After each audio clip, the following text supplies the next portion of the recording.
After a long time waiting, Last Oasis Season 2 is soon to be underway. Originally released on the 26th of March earlier this year, Last Oasis saw some insane success, peaking at just over 30,000 concurrent players. Sadly, this has dipped down to sub 2,000 and even sub 500 players at times. Something a game like this really just does not deserve. Clocking in over 1,000 hours myself, I've found myself in some insane communities and see myself reaching 2,000 hours in no time. In this video, I wish to focus on the changes made in Season 1 and predict how gameplay will carry out based on my experience from the beta branch and past patch notes. But before that, I would like to comment on their most recent decision for an Xbox release. Going down this pathway will open up the game to a lot of new eyes. With this comes more players and increased optimization so that everything runs smoothly over on console. As said by the devs, when porting, they have already unveiled many things which led to both PC and console performance boosts. It's a smart decision due to the new Series X release and upcoming Corona Christmas holidays, as they previously found most of their success in the first major lockdown, where people had many spare hours to put into a survival game such as Last Oasis. However, there are many conflicting views, as some fear it will dumb down the melee combat, and also that some features may be altered too heavily in favour of console player demands. Personally, I think that expanding their horizons is generally a great idea. However, I would have liked to have seen the main PC version be cleaned up, and crossplay does not at first seem right to me. Alas, we will see how it all plays out. Most likely, there will have to be yet another wipe when Xbox players are given access to the game, so it would be a good time to grab the game and play it with your friends, or start out if you have yet to do so. It also means that by this time, many players would have gotten used to the most recent major commerce changes, so there will be more guides available for newer players. While we are at it, there have also been promises of multi-tile private servers, which will offer room for community-run projects and perhaps a safe haven for any Xbox players if crossplay is not ideal. Even in Season 1, I helped manage perhaps the most popular private server in the game, and it definitely filled in a lot of the downtime and kept me more engaged overall.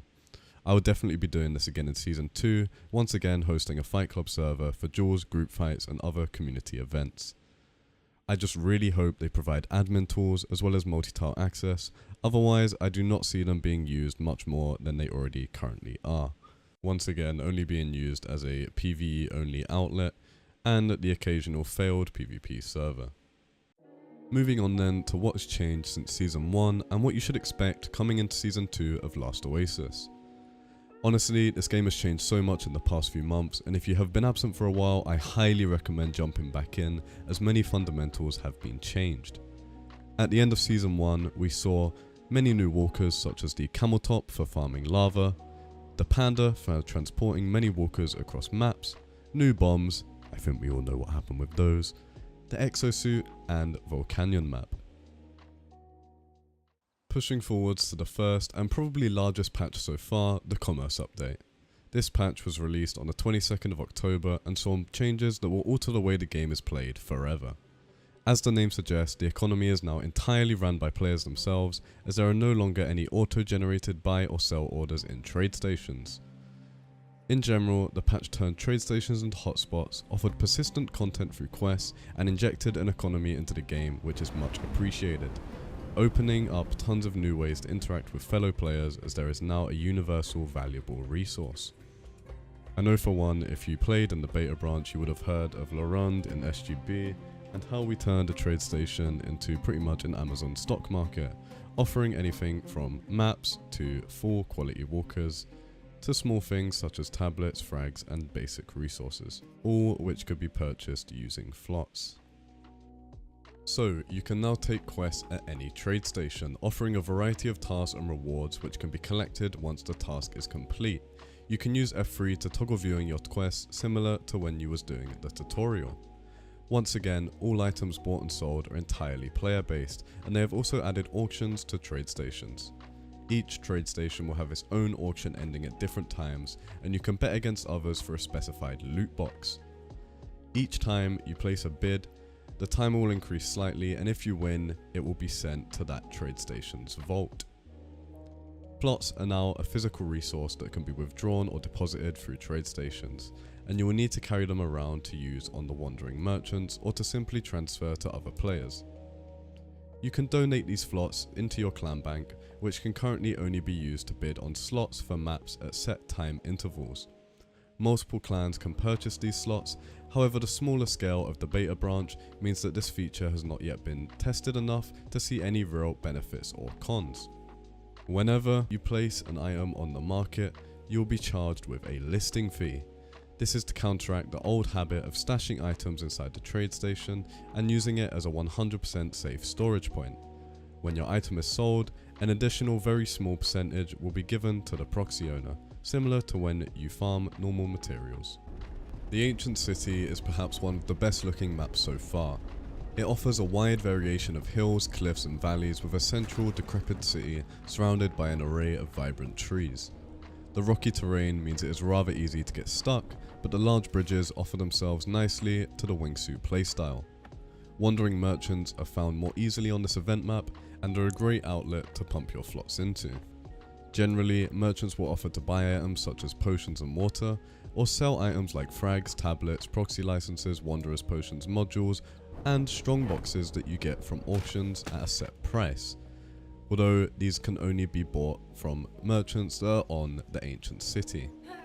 At the center of the map is a fabricator point of interest, which also gives a good overview of the surroundings. It should be noted that this map does not have a trade station, so make sure to withdraw your slots before you come to the map. On the hilltops you will find these windmill drill structures that can be blown using the new battle fan or pulled using harpoons. Loot gained can range from a couple of stones and flots to singular tablets.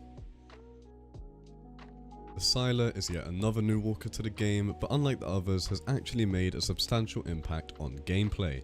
By design, it is a solid walker that can unpack into a base. It requires torque to move, and you can place a few chests or even ballistas inside the cockpit and shoot through the small slit at the front of the walker. Being one of the only walkers that can act as a movable stone base, which will be covered later, it is extremely useful as a main base walker or for larger FOBs. Moreover, it has probably the best pushing ability in the game and can be used to pin walkers against walls, push them out of trade station or even into the lava pits. Armoured legs have been added to buffaloes and stilettos, and also iron legs are now on both hornets and buffaloes. I believe the meta will shift heavily in favour of buffaloes, as they have also rebalanced tablet costs, requiring you to unlock the hornet before the falco. Despite the buffalo buff, gun pods meshing and general driver meshing has been reduced heavily, so it will be fun to see what ship meta the community will come up with, although this can be discussed in its entirety in another video. Another huge change is their adamant decision to cap clans at 50 members. This change has caused many arguments, but it is now clear that the devs are focused around smaller groups and casual gameplay. What this now means is that most clans will have around 30 max actives at one time, and the larger zergs will be forced to split into many sister clans, making them go onto the under 50 caps and just general capped maps. I will not dwell too much on this, as I could make a whole video, so I will just leave you to your own opinions until we see it in action. Some other small changes are that higher tier tools will now yield more materials, so farming is generally quicker. Saw blades now require torque to use, so will be seen less frequently, and you can now unequip your grappling hook, so swapping them around is an option. The funniest patch for me so far has been the addition of the battle fans. Initially designed to suck in gas, blow away cluster bombs, or use on the Ancient City maps, I have only ever used them for rocket boosting across the map. Despite its comical usages, they are actually very vital in walker combat, as they can be used to disengage for repairs or to catch up to fleeing enemy walkers. They offer a new way to spend spare iron, and I can't wait to see all the undiscovered potential of these fans come to light. Right now, I'm very happy they have kept them in where they are for the time being, although I see them being nerfed fairly soon. Here's a small clip of what a bit of organisation, a few bodies and a couple fans can do. Okay, right, everyone look right. Boost. Oh! Okay, everyone look straight. Look left a little bit, look left a little bit. Boost. Yo, we kind of adjusted. Okay, now hold. Along with the battle fans, making all non-base structures have soft armor is a huge change. It means that you require at least a basic hatchet to damage any structure, and significantly increase the time it takes to crack open chests, stations, and ammo boxes. This means that walker weapons such as gun pods, ballistas, and even walker climbers are even harder to destroy, once again generally nerfing a boarding combat style.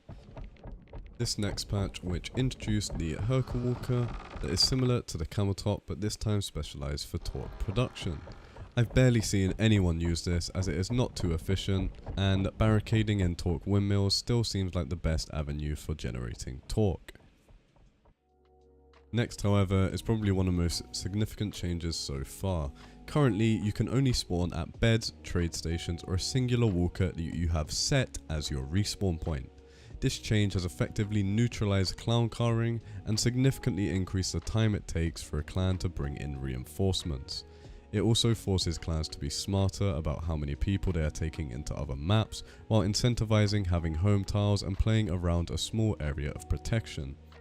Along with only being able to spawn on one walker at a time, many respawn cooldowns have been introduced. There is a 12-hour timer between spawning on a different Oasis, or you can spend 500 flots to bypass this timer.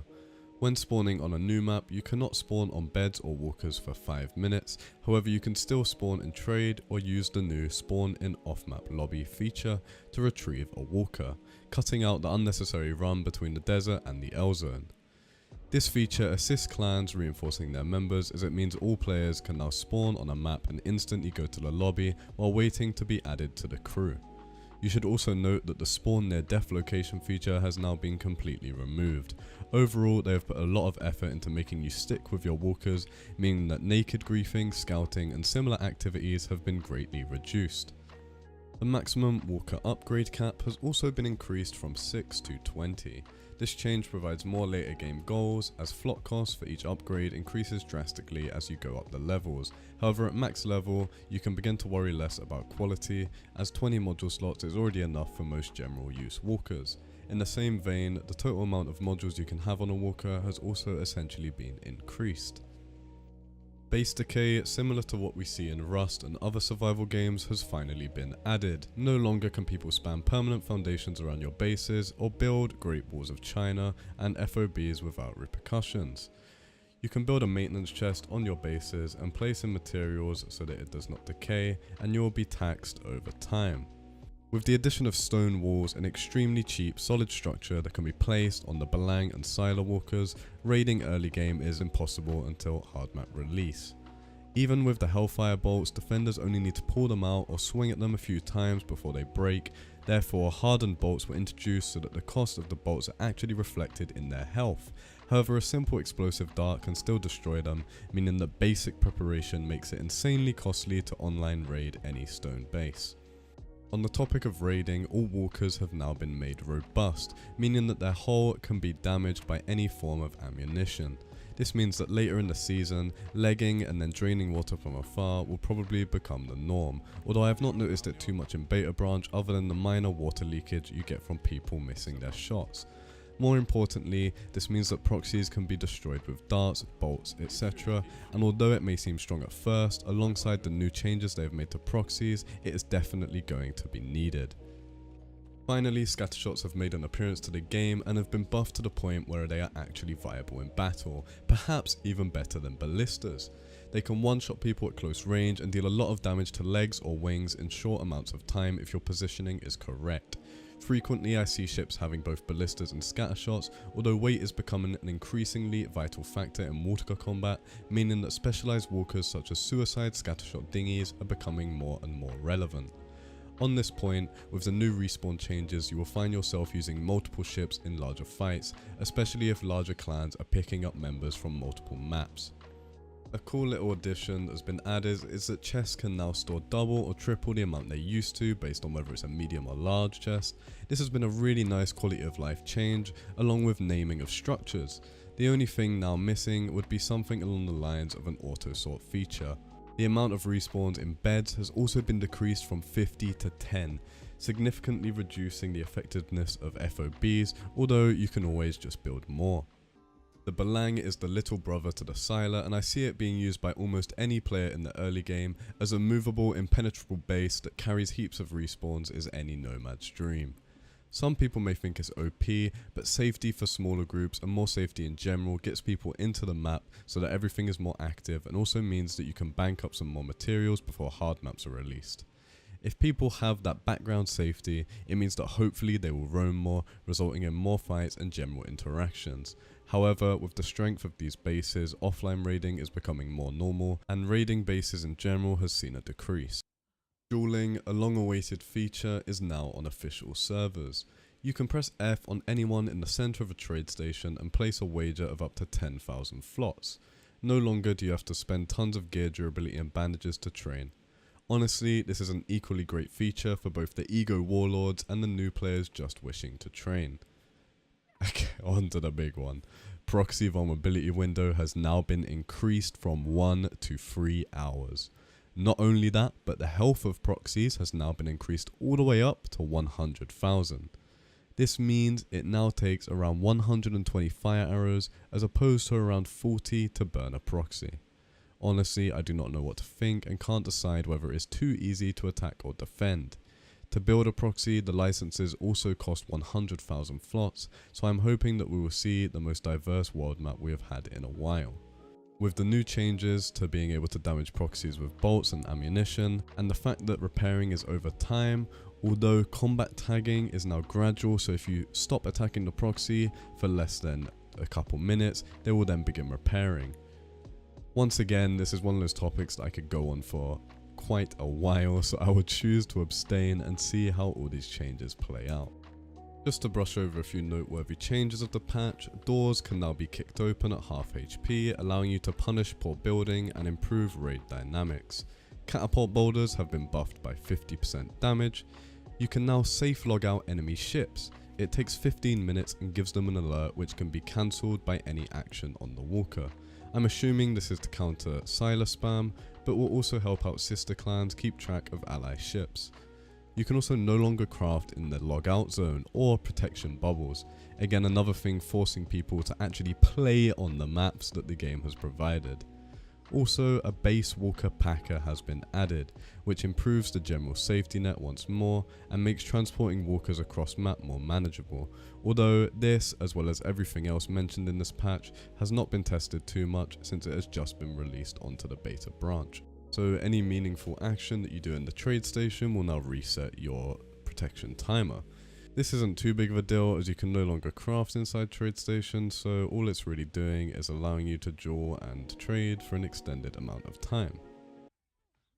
They have mentioned that they have added a way to redeploy it on a different map if the queue is full, a change we have been asking for since the start of the game, although I have not yet seen this working, so I will move on to greater and more important things.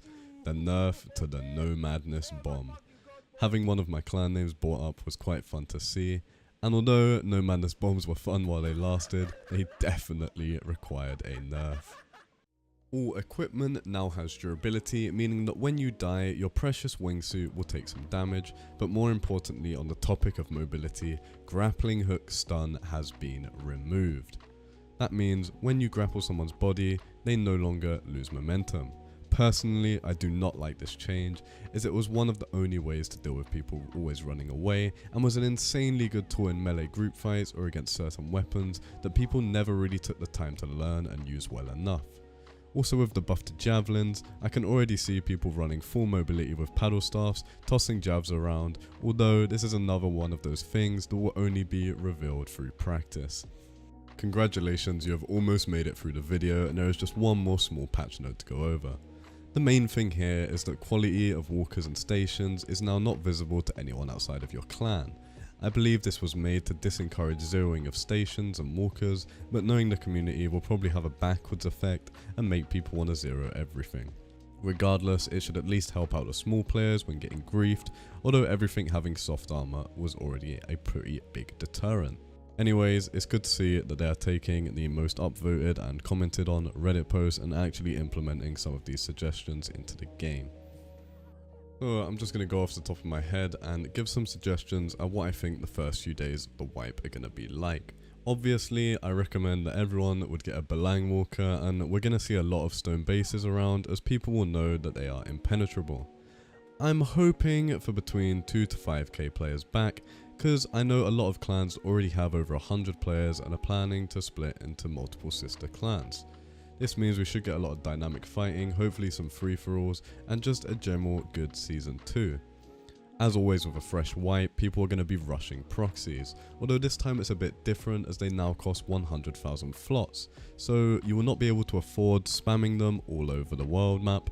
Although at the same time, once you do have a proxy down, it is going to be insanely difficult to destroy them. I mean, nobody's going to have over 120 Phyros just lying around in the first few days. Anyways, I'm really looking forward to Season 2. It is wiping on Sunday at around 5 PM CET, and I know that I'm definitely going to be there, so if you want to watch me play, head over to my Twitch. That is where I make most of my content, at twitch.tv/BenJMinotaur. It will be in the description. If you really want to help me out, I would much rather you go and follow me over there than leave a like or a comment in this video. Although, as I've mentioned before, there is kind of a drought in the Last Oasis content, and I kind of want to fill that gap, so I will be making videos here and there, but once again, I will mainly be streaming over on Twitch. Anyways, thank you so much for watching this video and any continued support. This game is really a great one. I mean, as toxic as the community might be, it is absolutely fantastic, and I look forward to another degenerate season with you all. As always, have a good one, and I will see you in a bit.